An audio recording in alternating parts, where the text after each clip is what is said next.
Hello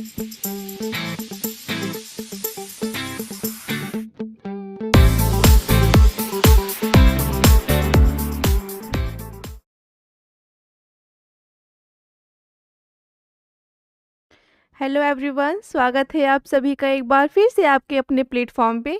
मेरा नाम है प्रिया और मैं आपको यहाँ पे पढ़ाती हूँ होम साइंस। ठीक है, तो सीयूटी पीजी का एग्ज़ाम बहुत ही करीब आ रहा है। तो एक इम्पॉर्टेंट टॉपिक था हमारे पास, food spoilage and food contamination. तो उसे हम यहाँ पे आज कवर कर लेते हैं। तो शुरू करते हैं हम आज का अपना सेशन। तो हमारा जो आज का टॉपिक होने वाला है वो है food spoilage and food contamination. तो फूड स्पॉयलेज क्या होता है? फूड स्पॉयलेज को जब आप दो टुकड़ों में यहाँ पे तोड़ोगे तो आपको मिलेगा फूड एंड स्पॉयलेज। फूड का मतलब क्या समझ रहे हो आप? फूड का मतलब ऐसे पदार्थ, ऐसे सब्सटेंसेस जिसका डाइजेशन हो सके, जिसका एब्जॉर्प्शन हो सके, जिसका मेटाबॉलिज्म हो सके, जिसे खाया जा सके, वो सब क्या है? वो हम कहेंगे फूड है। स्पॉयलेज का क्या मतलब है? स्पॉयलेज का मतलब होता है कि खराब हो जाना। ठीक है, तो जो ऐसे खाद्य पदार्थ जो खराब हो जाते हैं, जिनकी क्वालिटी, जिनका जो टेक्सचर होता है, कलर होता है, उसमें परिवर्तन आ जाता है, जो खाने लायक नहीं बचता है, उसे हम क्या कहेंगे? Food spoilage. इसका जो एग्ज़ाम्पल है वो है दूध का खट्टा हो जाना। सबसे कॉमन एग्ज़ाम्पल है, हर घर में देखा जाता है। जब दूध खट्टा हो जाता है तो वो खाने लायक नहीं बचता। उसका जो टेक्सचर होता है, उसका जो स्वाद होता है, जो उसकी स्मेल होती है, इन सब में परिवर्तन देखने को मिलता है। फिर है हमारा यहाँ पे ब्रेड पर फफूंदी लग जाना। ब्रेड पर फफूंदी लगने से जो हमारा ब्रेड होता है वो खाने लायक नहीं बचता है, का वो आएगा फूड स्पॉइलेज में। फिर है हमारा यहाँ पे फल का सड़ना। फल का सड़ना भी क्या है? फूड स्पॉइलेज के अंतर्गत आता है। ठीक है, अब इसके कुछ रीजंस हो सकते हैं फूड स्पॉइलेज के, हम वो देख लेते हैं, जिससे आपकी जो क्लैरिटी है वो और भी ज़्यादा मजबूत हो जाएगी। तो यहाँ पे हम बात करते हैं सबसे पहले सूक्ष्म जीव, मतलब माइक्रो ऑर्गेनिजम्स। जब हमारे फूड आइटम में बैक्टीरिया, फफूंद, ईस्ट ये सब ग्रो करने लगते हैं, तो ये किस कैटेगरी में आएंगे? ये आएंगे माइक्रो ऑर्गेनिजम्स के में। ठीक है, माइक्रो ऑर्गेनिजम्स की वजह से जब हमारा जो फूड आइटम है वो ख़राब होने लगता है। ठीक है, जो अभी हमने एग्जांपल देखा था वो क्या था? दूध का खट्टा होना, ब्रेड पर फफूंद लगना, ये किस में आएगा? ये आएगा हमारा सूक्ष्म जीव में। फिर है हमारा यहाँ पे एंजाइम्स। एंजाइम्स मतलब जब हमारा जो हमारे फूड आइटम्स होते हैं उनमें एंजाइमेटिक रिएक्शंस हो। एंजाइम्स का मतलब क्या होता है, पहले हम वो देख लेते हैं। ये बायो कैटालिस्ट होते हैं, मतलब जैविक उत्प्रेरक होते हैं। ये जैविक उत्प्रेरक होते हैं जो जीवित कोशिकाओं में रासायनिक जो रिएक्शंस होते हैं उनको तेज कर देते हैं। आपने देखा होगा कि जब हम मीट को देखते हैं, मांस को देखते हैं, तो मांस में क्या होता है? मांस में प्रोटीएज एंजाइम होता है।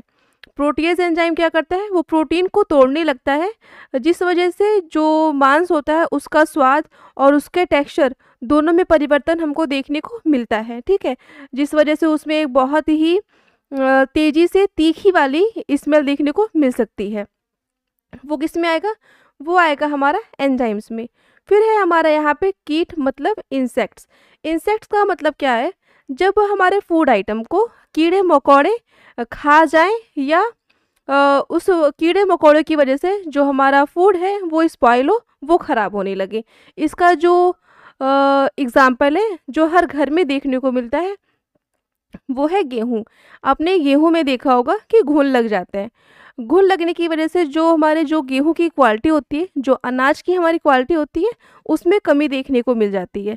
ठीक है, जो घुन होता है वो अपने ही साथ साथ वो जो अनाज है वो खाएगा ही, उसके साथ साथ वो उसमें अंडे भी देने लगता है, जिससे जो हमारा फूड होता है, जो हमारा अनाज है, उसकी क्वालिटी कम हो जाती है और वो खाने लायक नहीं बचता है।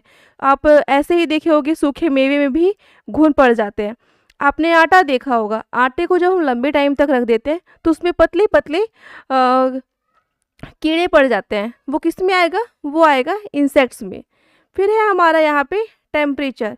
टेम्परेचर कैसे टेम्परेचर कैसे प्रभावित करता है फूड स्पॉइलेज में? जो हमारे सूक्ष्म जीव होते हैं वो टेम्परेचर के हिसाब से वो ग्रो करते हैं, ठीक है। जितना हाई टेम्परेचर होगा उतनी ही जल्दी जो बैक्टीरियल ग्रोथ होगी हमारे फूड आइटम में वो उतनी ही तेज होगी और हमारा जो खाना है वो उतनी ही जल्दी ख़राब होगा, ठीक है।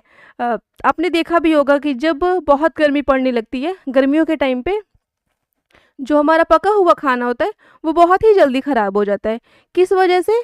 क्योंकि जितनी ज़्यादा गर्मी होगी, जितनी ज़्यादा हीट होगी, उतनी ही जल्दी जो एंजाइम्स होते हैं वो रिएक्ट करना शुरू कर देते हैं।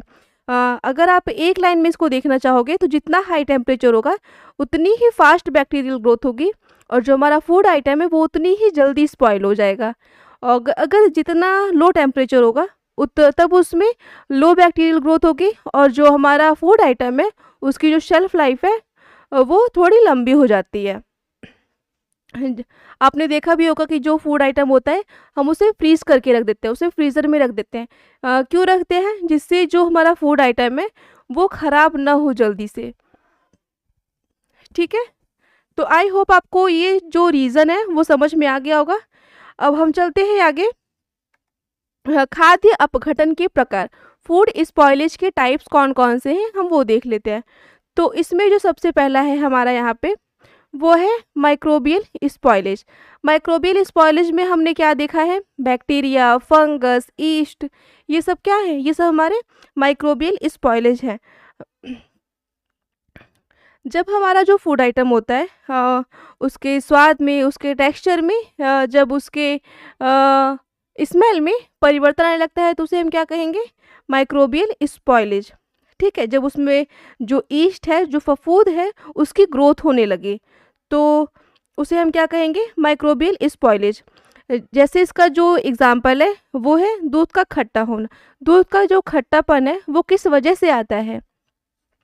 दूध में एक शुगर पाई जाती है, लैक्टोज शुगर, ठीक है। जब वो लैक्टोज शुगर लैक्टिक एसिड में कन्वर्ट होती है उस वजह से जो हमारा दूध है वो खट्टा हो जाता है। वो जो बैक्टीरिया दूध में उपस्थित होता है उसे हम किस नाम से जानते हैं? लैक्टोबैसिलस के नाम से उसे जानते हैं, ठीक है। लैक्टोबैसिलस नामक बैक्टीरिया की वजह से जो हमारा दूध है वो ख़राब हो जाता है। तो ये किसका एग्जाम्पल था? ये था हमारा माइक्रोबियल स्पॉइलेज का एग्जाम्पल। फिर है हमारा यहाँ पे केमिकल स्पॉइलेज। केमिकल स्पॉइलेज में हमारा क्या आएगा? ऑक्सीडेशन, रेंसिडिटी, पेस्टिसाइड्स, ये सब किस में आएंगे? ये सब आएंगे केमिकल स्पॉइलेज में। इसका जो एग्जाम्पल है सबसे पहला हम देखते हैं ऑक्सीडेशन। ऑक्सीडेशन का मतलब क्या है? जब हमारा जो फूड आइटम है वो ऑक्सीजन के कांटेक्ट में आ जाए, ठीक है। जब वो ऑक्सीजन के संपर्क में आएगा तो उस वजह से जो हमारा फूड आइटम है उसमें रासायनिक प्रतिक्रिया होगी और वो खाने लायक नहीं बचेगा। इसका जो एग्जाम्पल है वो है सेब। आपने देखा होगा कि सेब को अगर आप काट के रख देते हो तो वो थोड़ी देर बाद ही वो काला पड़ने लगता है। वो किस वजह से होता है? उसका जो रीज़न है वो है ऑक्सीडेशन। सेब को काटने के बाद उसमें वो हवा के जैसे ही कांटेक्ट में आएगा तो उसमें ऑक्सीडेशन प्रोसेस शुरू हो जाता है जिस वजह से वो खाने लायक नहीं बचता है। उसे खाने से कोई प्रॉब्लम हालांकि होती नहीं है। पे रेंसिडिटी, रेंसिडिटी का क्या मतलब है? यहाँ पे जब हमारा जो फैट है, फैट एंड ऑयल है, जब उसमें से ग्लिसरॉल और फ्री फैटी एसिड अलग हो जाए, ठीक है। कौन कौन से? फ्री फैटी एसिड और ग्लिसरॉल जब अलग अलग हो जाएंगे तो हमारा जो फैट है वो ख़राब होने लगेगा। अगर ये ग्लिसरॉल और फ्री फैटी एसिड अगर दोनों एक साथ बाइंड है, एक साथ जुड़े हुए हैं, तो जो हमारा ऑयल है, जो हमारा फैट है, उसमें फ्रेशनेस बनी रहती है और जो उसका टेस्ट है वो भी बहुत ही फ्रेश होता है। वो किस वजह से होता है? वो फ्री फैटी एसिड और ग्लिसरॉल की वजह से होता है, ठीक है। फिर है हमारा यहाँ पे पेस्टिसाइड्स। पेस्टिसाइड्स का क्या मतलब है? जो हम खेतों में यूज़ करते हैं, फसलों में यूज़ करते हैं, फर्टिलाइज़र्स, उसे हम क्या कहेंगे? पेस्टिसाइड्स। ये जो पेस्टिसाइड्स होते हैं वो कीड़ों मकोड़ों, खरपतवार के साथ साथ जो हमारे अनाज में, जो हमारे फूड आइटम होते हैं उसमें उपस्थित जो पोषक तत्व होता है उसे भी नष्ट कर देता है। उसे हम क्या कहेंगे, इसे हम कहेंगे पेस्टिसाइड्स। ये किसके अंतर्गत आएगा, ये आएगा केमिकल स्पॉइलेज के अंतर्गत। ठीक है, तो आई होप आपको केमिकल स्पॉइलेज भी समझ में आ गया होगा। अब हम मूव करते हैं केमिकल स्पॉइलेज की तरफ। जब जो हमारा फूड आइटम है वो फिजिकली भौतिक उपकरणों की वजह से, भौतिक कारणों की वजह से वो स्पॉइल हो, वो ख़राब हो जाए, तो इसका जो एग्ज़ाम्पल है वो क्या है, मॉइस्चर, टेम्परेचर, ये सब किसके एग्जाम्पल है, फिजिकल स्पॉइलेज से।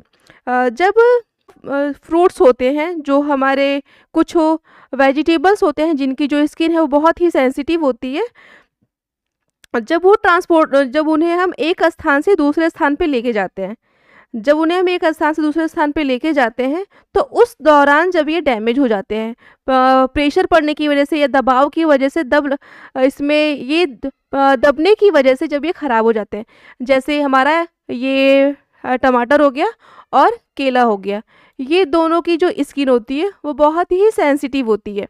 अगर इस पे प्रेशर डाला जाता है तो इसका जो टेक्सचर है वो, उसमें परिवर्तन देखने को मिलता है। तो ये किस में आएगा, ये आएगा हमारा फिजिकल स्पॉइलेज में।